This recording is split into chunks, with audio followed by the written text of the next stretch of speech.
যতই চেষ্টা করো বিজেপি বাংলা দখল করার দুরস্ত এসআইআর করে তোমরা নিজেদের কবর খুঁড়েছো এবং জেনে রেখে দাও মানুষ তোমাদের সমর্থন করে না, করছে না। বিহার আলাদা, বাংলা আলাদা।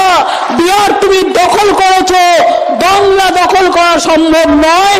ইংরেজরা পারেনি আর তুমি তো পঞ্চার। ছারপোকা দেখেছেন তো কামড়ায়, খাটে থাকে, কিন্তু ছারপোকাকে আপনি যতক্ষণ না মারছেন আপনাকে কামড়ে যাবে। রাজনৈতিকভাবে ছারপোকাকে সরিয়ে দিতে হবে, রাজনৈতিকভাবে, যাতে কোনোদিন বড় বড় কথা বলতে না পারে।